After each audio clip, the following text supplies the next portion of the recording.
To the preacher. And the Prodigy podcast. You're still kind of the heart's still beating fast, huh? Comeback win for your game against the Royals of Marcus Meriden, Cleghorn, Remsen Union. Give the setup. You're up. Well, we're down. You're up 14. You're up 14. Okay, you're down 12-0. Have to come back, score, drive down the field, score a touchdown before half. It's 12-8.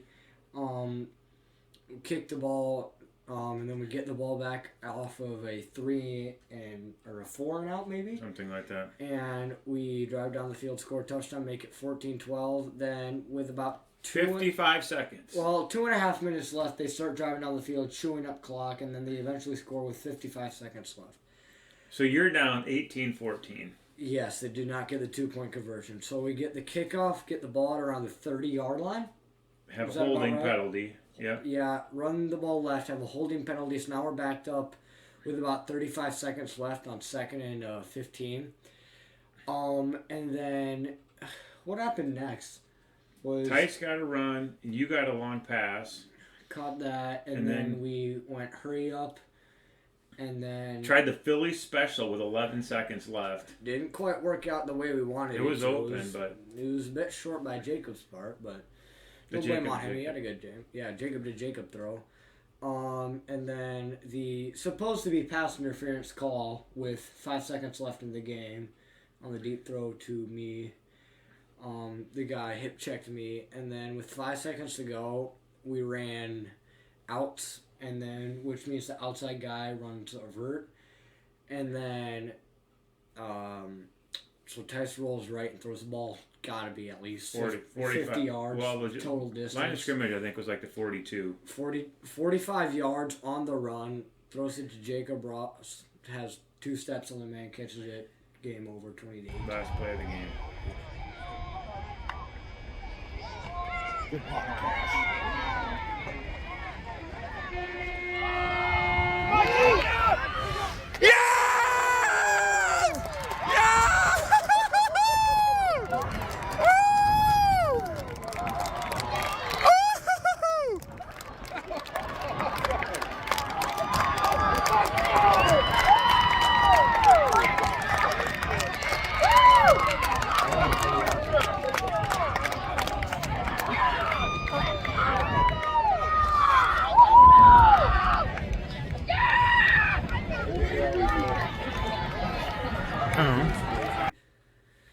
So, moving on to college right now. It is week number 5 for us, and we're both 11-10 after kind of ish weekends last weekend. Yeah. No real major stories other than I guess the kryptonite that is the Kansas State Wildcats once again. It's going to be a pattern now, undoing the Oklahoma Sooners. It's a good game. Yeah, that was a really fun game. Clemson survives. Michigan survives barely by the skin. Well, Michigan's game wasn't that close. I mean, it was 19-34, and then 30. Yeah, there was a garbage time touchdown against some backups. But Minnesota put the what's the word? Beat the brakes off of Michigan State. Ohio State beat the brakes off of the Badgers. Penn State continues to roll along. So top 10 pick. Top 10 pick for you. Top 10 Big West surprise picks coming along nicely. All right, but let's jump in for week number 5. Let's start it off with an ACC battle. Number 22, Wake Forest, coming off that overtime loss to Clemson on the road in Tallahassee, Florida, to battle the Seminoles, who are undefeated on the season and looking like they may be experiencing a bit of a renaissance under Norvell. Florida State, 6.5-point home favorite. What do you want to do here? Florida State, raise the roof. Mike Norvell, this is going to be the game that Florida State realizes. This is Nebraska 2021 night game against Michigan. This is going to show them who they are and what their next step is going to be. I feel like this is a big game, a top 25 matchup at home. And I think Florida State is just going to dominate the whole way through. I think Wake Forest almost beating the top 5 teams could come in there with a little bit of revenge, but also come in there with a little bit of, realizing that they almost beat a top 5 team, so there's that riding your high horse part of it. But I just think that Mike Norvell's going to get his troops ready, and they are going to come out there and destroy the Demon Deacons at home. So it's Florida State giving 6.5. Yes. Give me Wake straight up, right out. I'm taking Wake to win this game. I've seen this script before. The Florida State gets everybody excited. They're seem like they got their act together, and then something like this happens, and they lose a game, 33-14. I'm taking the Deeks. I don't like that line at all. Give me the Deacons and all those Not points. this here. All right. Head down to Mississippi. Number 7, Kentucky. Is this basketball? What are we doing here, I people? don't know. The basketball teams and football Mike on the gridiron. Stoops and the Kentucky Wildcats on the road at the Rebs. Ole Miss down in Oxford. I've been big on Ole Miss all year. Keep it going to me at 6.5 points. I'll gladly give that away. I am big on Jackson Dart. I'm big on Ole Miss. I'm big on Lane Kiffin. I think the magic, despite the good defense of Kentucky, ends here. Give me the Ole Miss Rebels. Boy, so far this podcast too spicy. Give me Kentucky. Oh, terrible pick. Just see, Kentucky is going to set the tone out there early. I don't think Ole Miss has got the physicality that Kentucky does. I know they got the skill positions out there. It's at home, but I think Kentucky is going to do what you think Wake Forest is going to do to Florida State. They're going to come out there with everybody hyped up, and Kentucky this time is going to set the tone. That's just where you're wrong. I don't know what else to tell you. Give me Ole Miss. Bounce back game. Number 9, Pokes. My Pokes, who I have as my trendy playoff pick. On the road in Waco, Texas to play number 16, Baylor. Baylor is a 2.5-point home favorite. I'll keep going again. Ride 'em, Cowboy. Ride 'em, Cowboy. Oklahoma State wins the game. Give me the Pokes. I think this is a really good line. Give me the Baylor Bears. Yeah, do it. Just do it. Just do it. Go all in. Blake Shapen's been balling it out with like 10-1 touchdown ratio against not garbage opponents, as in like Power 5 teams. How'd it go with BYU? Who's Oklahoma State played? That's what I thought. They played their Garbage. schedule. They played their schedule. They gave up 44 points to Central Michigan at home. And when they were up like 67-10 at that point, but who cares? We disagree again.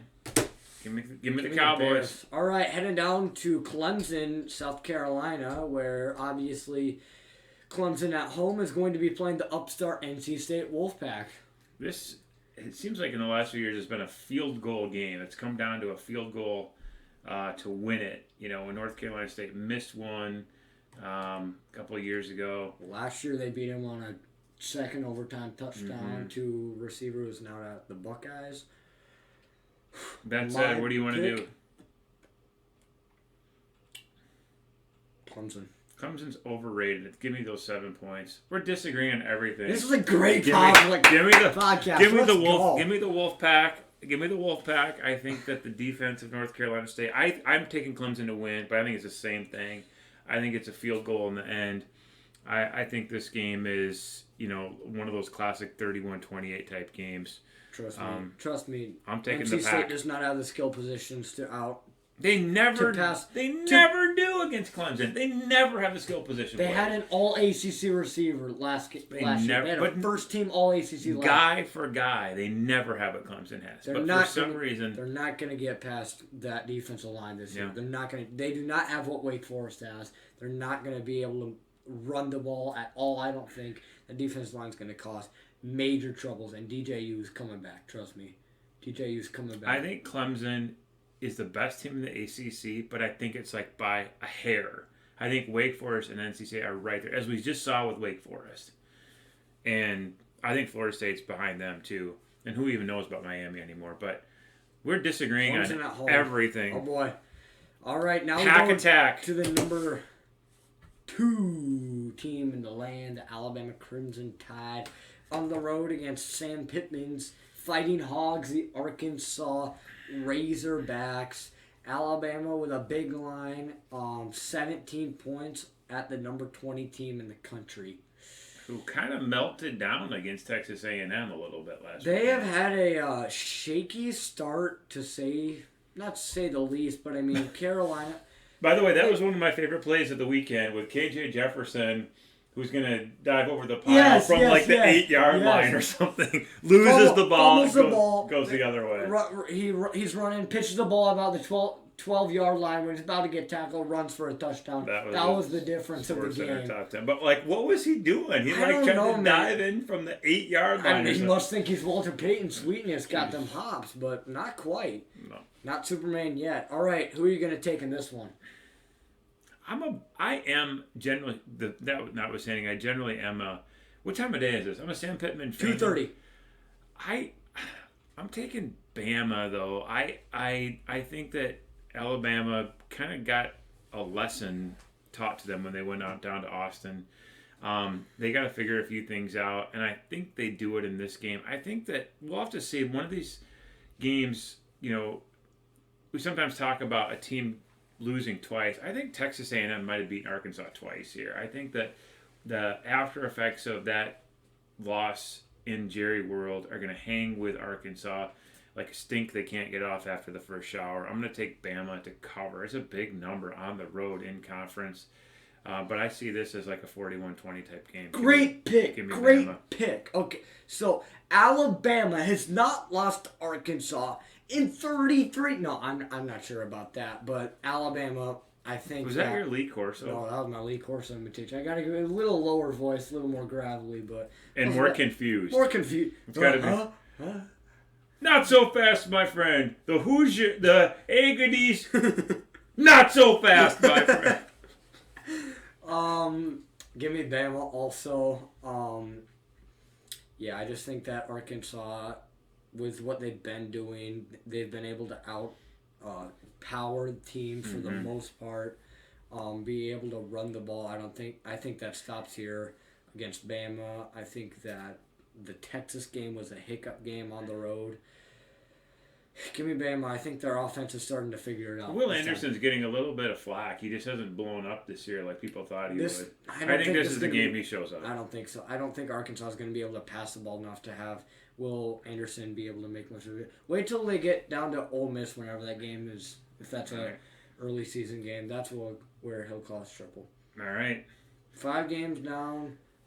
1 to go in our state. You and I will be there. High noon. 11 o'clock Central Time, Kinnick Stadium. Number 4, Michigan at Iowa. A lot of things to talk about here. In their last 6 games against top 5 teams at home, Iowa is 5-1. Michigan has not won there since 2013, something like 2015, maybe. I don't even remember. No, they must not put there in 15. Maybe it was 2005. It's been a long time since they've won in Kinnick. Iowa ranked number 1 in defense, ranked dead last in offense. They're just the ultimate half of a team. They're the heaviest half of a team we have ever seen. And so Michigan is surrendering 10.5. I'll go first. Drop the bomb. Give me the Hawks. Michigan wins 19-10. I'm taking Iowa to cover. That is close. So Vegas has this game as like a 26-15 type of a game for Michigan. Iowa, who has scored? Iowa will not score 15 points against Michigan's defense. No. Who has? Well, but maybe Iowa's defense will score 7. I mean. Okay, well, can I quick add on to that? J.J. McCarthy had a terrible game against Maryland. Still threw 220 yards and 2 touchdowns, and still leads everybody in the country in passing percentage. Yeah. With that off game that he had. That's just how good he's been and how well he's leading off. But he hasn't gone against a good defense. He hasn't gone against someone said the other day, the Iowa defense is like playing a video game on Madden level. Their zone, they just always go to the right place. They always understand. They're not fast. They're not particularly powerful, but they're so well coached, and they're going to keep everything in front of you. They're going to make you play inside of a phone booth. They're going to play quarters. They're going to play deep safeties, and they're not going to let you run past them. Michigan's going to have to use a lot of tight end action, a lot of passes out of the backfield. They're going to have to use a lot of zone busters against Riley Moss, Cooper DeJean, those guys, Jack Campbell. You're right. I don't see Iowa scoring. I don't think they get to 2 touchdowns on offense. I don't know if Michigan does. I think Michigan gets some short fields. I think that they get some field goals. But weird things happen in Kinnick. I'm taking the Hawks to cover. I'm going to agree with you. But in my mind, really the only reason Iowa is scoring points is not because of turnovers that they've forced, turnovers that they've got, tipped balls, peanut punch fumbles from behind when the running back isn't looking. Just little things that turn into turnovers that set up great field position for an Iowa offense that isn't really built for the red zone but can convert and score touchdowns. And that's how they end up scoring. That's what they did against Rutgers. They made Rutgers turn the ball over and make dumb mistakes, and then they converted on that, and that's why they won by 17 points on the road. But give me Iowa in this one too by about the same score. I'm feeling a 20-11 game, something around those lines. Michigan is going to be efficient, but not going to get they're going to be their passing percentage. I feel like it's going to be way up. But just moving the ball on offense is going to be a struggle, and they're going to be able to get 5 yards, but for how long will they be able to get 5 yards? There aren't going to be very many 30-yard, 40-yard plays in this game. Yeah, I think last time these two teams met, we saw what happened. Iowa played defense, and then the dam broke, and Michigan outscored them 28-0 in the second half. But the first half was tight for a while, 14-3 at the half. Michigan got a couple big plays, and I think that's what they're going to need to do. They're going to need to get big plays in the misdirection game. I don't think J.J. McCarthy is going to be bombing the ball down the field. But he may need to try just to create some space for the underneath stuff, the crossers, the tight end, hitches, things like that. But again, they don't scare anybody on offense. You talk about these teams Michigan's played; they've all got better offenses than Iowa, Hawaii, New Mexico State. The University of Connecticut has got a better offense than Iowa. And Keegan Johnson is out of this game again, so. I really think there will be problems for Spencer Petras. I wouldn't be surprised to see Padilla mixed in here. I mean, what have they got to lose? I think that Kirk Ferentz, if he's paying any attention at all, saw how a little bit of mobility can make a big difference with Talia Tagovailoa getting away from the pocket a couple of times to pick up some first downs. I wouldn't be surprised to see Padilla in there, but I think Petras is going to run for his life early and often. And Michigan's 19-10. Michigan's my pick. Michigan's front seven has to step up in this game if they want to win. There's no Tyler Linderbaum on this offensive line. Their offensive line is not good. No, but who did Maryland have? Maryland has a seasoned offensive line with 5 returning starters. Iowa's starting center was playing defensive tackle last year. And Iowa's starting center last year was literally the best center in the last decade. I know, and he's gone. Tyler Linderbaum is gone to the Baltimore Ravens. They still have most of the rest of their offensive line back. This is an offensive line that knows the system and knows how to do stuff.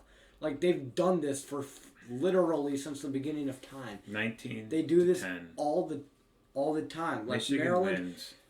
I guess Maryland had the passing attack that opened up the lanes, but Michigan has to be able to stop the run if they want to win this game, because that's just the X factor of this game. Michigan run defense. Michigan has to be able to generate the run if they want to win this game, not necessarily stop it. I think Michigan. The key is going to be, can Michigan? I think if the game is somehow 10-0 after the first quarter of Michigan, I think you feel really, really good. If it's 17-0 at the half, you feel incredible. But I just don't think it'll be that way. I think this game's going to be it's going to be 13-9 or something like that, or 13-10 going into the fourth quarter. Maybe Michigan gets a couple of field goals, but I feel like it's going to be uncomfortable. I would much rather have too many Fox commercials. 17-0 win or 17-0 lead at the half than a 10-0 lead at the half, because you've seen how quick things can change in college football, especially on the road in the Big Ten. Things change quick, and you just have to maintain you just have to be consistent with what you're doing, get first downs, get points on the board consistently, and just keep doing what you're doing, and you're gonna win. Just you can't be the half teamness where you're gonna do good at one part of the game and do terrible at the other part of the game. That's not how you're gonna. The reason I have confidence is, again, I just think Michigan special teams are next level. I mean, they are so good in both in the kicking game, and the punting game, coverage game, return game. You know, they're just really, really, really good, and I think that can make a difference in a game like this. We shall see. All right, so 6 more games to pay attention to. Just it's going to be a on full week 4. and agree on 2. So anything could happen. We could be tied again at the end of this if we go 2-2 each. We'll see. Hope not. For the Prodigy, I'm the Preacher. This is week 5. See you next week. Peace. Pox.